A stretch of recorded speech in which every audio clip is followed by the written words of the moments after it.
మీకు ఈ వీడియో నచ్చినట్లయితే వీడియోని లైక్ చేయండి.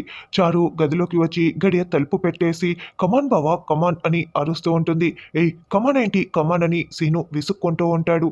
ఓ 4 ముద్దులు కుదిరితే ఒక 2 హగ్గులు ఇచ్చేసేయ్ బావా ఇచ్చేసేయ్ అని చారు సీను దగ్గరికి వచ్చి ముక్కు గిల్లుతూ హగ్ చేసుకొని మాట్లాడుతూ ఉంటుంది. ఏయ్ మర్యాదగా మాట్లాడు.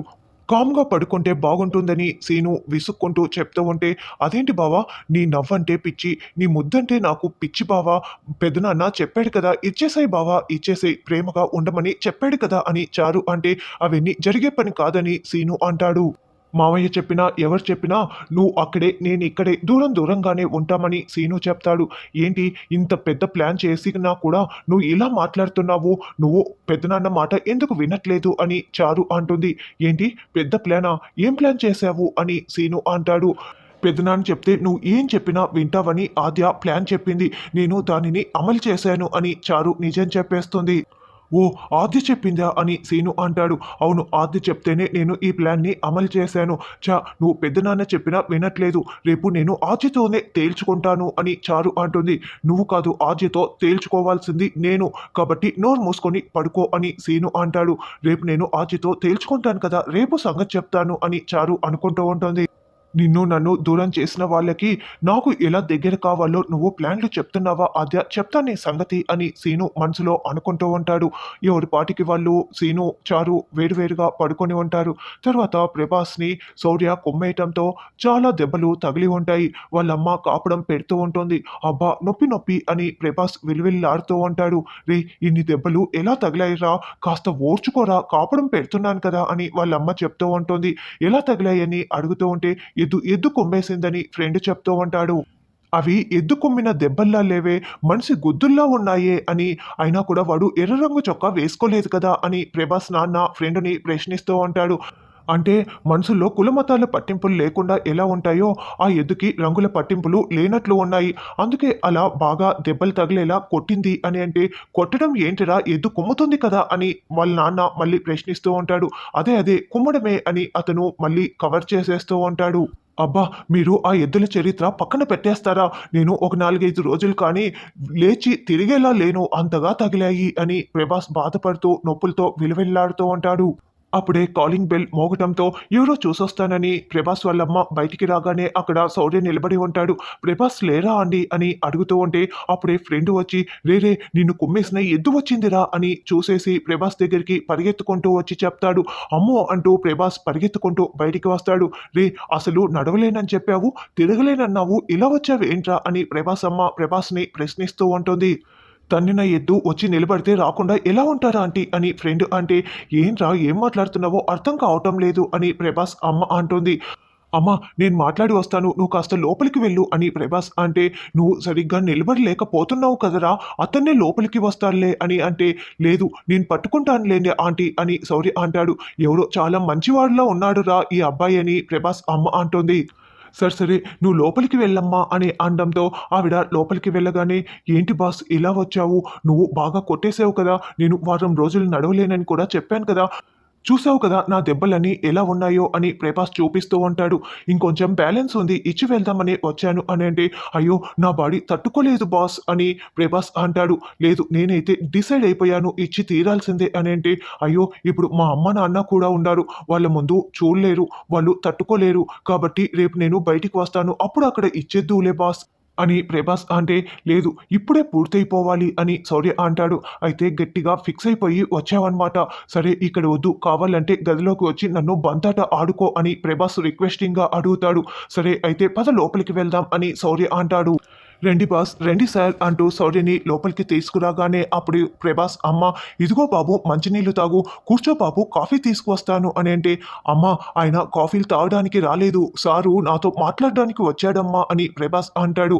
అప్పుడే ప్రభాస్ ఫ్రెండ్ ఆవిడ్ని బయటికి తీసుకొచ్చి, ఇదిగోండి మీరిద్దరూ ఇక్కడే కూర్చోండి, మీరిద్దరూ మాట్లాడుకుంటూ ఉండండి, లోపలికి అస్సలు రాకండి అని వాళ్ళ అమ్మ నాన్నని ఇద్దరిని బయట కూర్చోపెడతారు.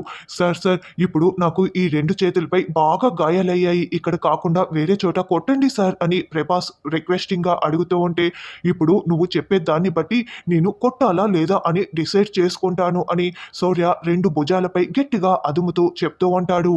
ఆ రోజు రామలక్ష్మిని ప్రశాంత్ వాళ్ళు కిడ్నాప్ చేసి తీసుకువెళ్ళినప్పుడు నన్ను కట్ చేసి మిగతా వీడియోని నువ్వు అందరికీ సెండ్ చేసావు కదా, ఆ ఫుల్ వీడియో ఎక్కడ అని శౌర్య అడగటంతో ఏ వీడియో, ఆ వీడియో లాంటివి నా దగ్గర ఏమీ లేవే అని ప్రభాస్ అంటాడు.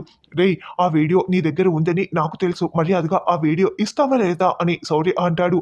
నిజం చెప్తున్నాను సార్, ఆ వీడియో నా దగ్గర లేదు సార్, దాని గురించి నాకు అసలు తెలియదు సార్ అని ప్రభాస్ చెప్పగానే, రేయ్ నువ్వు ఇలా చెప్పవు అని శౌర్య చెంపలపై కొడుతూ డొక్కల్లో కుమ్ముతూ కుమ్మేస్తూ ఉంటాడు. అదేంటి, వాళ్ళేదో మాట్లాడుకుంటారనుకుంటే లోపల నుంచి సౌండ్స్ వినిపిస్తున్నాయి అని ప్రభాస్ నాన్న అరుస్తూ ఉంటాడు. లేదు నాన్న, మేము నిజంగానే మాట్లాడుకుంటున్నాం అని ప్రభాస్ అప్పుడే కావాలని మ్యూజిక్‌ని ఆన్ చేస్తాడు. రేయ్ ఏంట్రా మాట్లాడుకోవాలని వాళ్ళు అలా సాంగ్స్ పెట్టుకున్నారు అని ప్రభాస్ నాన్న అంటే, వాళ్ళు సాంగ్స్ వింటూ మాట్లాడుకుంటున్నారులే అంకుల్, కానీ వాటిని మీరు చూడలేరు, అవి చాలా భయంకరంగా బీభత్సంగా ఉంటాయి అని ఫ్రెండ్ చెప్తుంటే, నేను వెళ్ళి చూస్తానని అతను అంటాడు. మీరు వెళ్ళనవసరం లేదు, నేను వెళ్తున్నాను కదా అని ఫ్రెండ్ కూడా, ఏంటి ఇంకా అవ్వలేదా అని అడుగుతూ ఉంటాడు. రే ఇప్పుడల్లా అయ్యేతట్లు కనిపించటం లేదురా, వీడు నన్ను బాగా కుమ్మేస్తున్నాడురా అని ప్రభాస్ చెప్తాడు. అయితే నేను కూడా లోపలికి వస్తాను అని అంటే, అయితే నువ్వు కూడా దెబ్బలు తింటావని ప్రభాస్ అంటాడు. బయట మీ నాన్న నన్ను చంపుకు తింటున్నాడు, నేను కూడా లోపలికి వచ్చే తీరుతాను అని ప్రభాస్ ఫ్రెండ్ కూడా లోపలికి వచ్చేస్తాడు.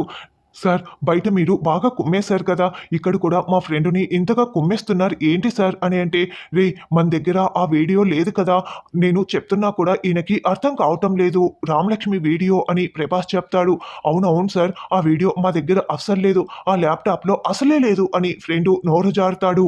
వెంటనే శౌర్య అక్కడ ఉన్న ల్యాప్టాప్ తీసుకొని దీనిని ఓపెన్ చేయి, ఇందులో ఉందని నాకు అర్థమైపోయింది, ఓపెన్ చేస్తావా లేదా అని బెదిరించటంతో ల్యాప్టాప్ని ఓపెన్ చేసి ఆ వీడియోని ప్రభాస్ చూపించేస్తాడు.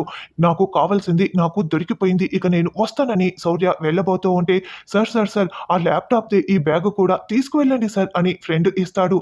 దాంతో శౌర్య బ్యాగు ల్యాప్టాప్ రెండు కూడా పట్టుకెళ్తాడు. ఈ విషయం వెంటనే ప్రశాంత్ గాడికి చెప్పాలి. ఈ వీడియో ఆ రఘురామ్ చూసేశాడంటే ప్రశాంత్ పాడు మీదకి ఎక్కేస్తాడు అని ప్రభాస్ అంటాడు. తర్వాత ఆద్య మొక్కలకి పైపుతో నీళ్లు పడుతూ ఉంటే అప్పుడే సీను ఆద్య ఎక్కడ ఏం చేస్తోంది అని వెతుక్కుంటూ, ఏంటి నువ్వు చారుకి అలాంటి ప్లాన్లు ఎందుకు చెప్తున్నావు అంటూ ఆద్యని ఇటువైపుకి తిప్పుకోగానే ఆద్య చేతిలో ఉన్న వాటర్ కాస్త సీనుపై పడిపోతాయి.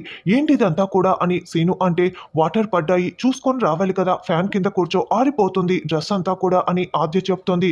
ఏంటి ఆద్య, నేను అడుగుతున్నది ఈ వాటర్ గురించి కాదు, నేను చారు ఒక్కటే అవటానికి మావయ్య కంట్లో పడేలా నువ్వే ప్లాన్ చెప్పావు కదా, ఆ ప్లాన్ ఎందుకు చెప్పావు అని సీను నిలదీస్తూ ఉంటే, నీకెవరు చెప్పారు అని ఆద్య అంటుంది. చారు చెప్తేనే నాకు తెలిసింది, అసలు చారు నీ ప్రాణాలు తీయాలని చూసింది, అటువంటి చారుకి నువ్వు ఎందుకు ఇటువంటి సహాయాలు చేస్తున్నావు, నేను చారు మెల్లో తాళి కట్టానే కానీ చారు ఎప్పటికీ నాకు దగ్గర కాలేదు, ఎప్పటికీ కాదు కూడాను అని అంటే, ఎంతైనా నువ్వు తాళి కట్టావు, భార్యగా చూసుకోవాల్సిందే అని ఆద్య కూడా చెప్తూ ఉంటుంది. అది ఎప్పటికీ జరగదని సీను కూడా తేల్చి చెప్తూ ఉంటాడు. కానీ మీ మధ్య నేను అడ్డుగా ఉన్నానని, నా ప్రాణాలు తీయటానికి కూడా చారు ప్రయత్నించిందంటే అది ప్రేమే కదా సీను, అర్థం చేసుకుంటే అది ప్రేమ అవుతుంది, అపార్థం చేసుకుంటే అది స్వార్థం అవుతుంది అని ఆద్య అంటే, అలాంటి ప్రేమ నాకు అవసరం లేదు, నాకు నువ్వు కావాలి, మనమిద్దరం కలిసి ఉండటం కావాలి, నేను అదే కోరుకుంటున్నాను అని సీను అంటే, నువ్వు కోరుకుంటున్నావు కానీ నేనైతే కోరుకోవటం లేదు, చారు మెల్లో పసుపు తాడు పడిపోయింది, అది నీ చేతులతో నువ్వే కట్టావు కాబట్టి నువ్వు భారీగా స్వీకరించి తీరాల్సిందే, మీరు దగ్గర అవ్వాల్సిందే, మీ ఇద్దరిని దగ్గర చేస్తానని నేను మాట ఇచ్చాను, కాబట్టి చారునే నాకు కావాలి, చారుతో నేను కలిసి జీవిస్తాను, చారునే నా లోకం అని నీ చేత నీ నోటితో నుంచి నేను రాబడతాను, ఇది నేను చేసే తీరుతాను అని ఆద్య ఛాలెంజ్ చేస్తుంది. నువ్వు అనుకుంటున్నట్లు అది ఎప్పటికీ జరగదు ఆద్య, మామయ్య చెప్పాడనో నువ్వు చెప్పావనో నేను చారుకి దగ్గర కాలేను, కాపురం చేయలేను అని అంటే, కానీ నేను చెప్తున్నాను, నిన్ను చారుని ఒకటి చేస్తాను, చారునే నాకు కావాలని నీ నోటి నుంచి అనిపించేలా చేస్తాను, చూస్తూ ఉండు అని ఆద్య చెప్పి వెళ్ళిపోతుంది. ఇదేంటి ఆద్య ఇలా మాట్లాడి వెళ్తోంది, ఆద్య అనుకుందంటే ఖచ్చితంగా సాధించి తీరుతుంది, నో అలా జరగటానికి వీల్లేదు అని సీను అనుకుంటూ ఉంటాడు. తర్వాత రఘురామ్ పెరట్లో కూర్చొని ఉంటే, అమ్మ ఎందుకమ్మా తీసుకువస్తున్నావు అని రామ ప్రశ్నిస్తూ ఉంటుంది. ఏమో మీ నాన్నగారు తీసుకురమ్మన్నారని జానకి రామలక్ష్మి అక్కడికి వచ్చి నిలబడగానే, అన్నయ్య ఎందుకన్నయ్య రమ్మన్నారంటూ శివరాం అక్కడికి రాగానే, నేను నిన్ను ఒకటి అడుగుతాను, నువ్వు కాదనకుండా చేయాలని అడగటంతో, తప్పకుండా చేస్తానన్నయ్య అని శివరాం అంటాడు.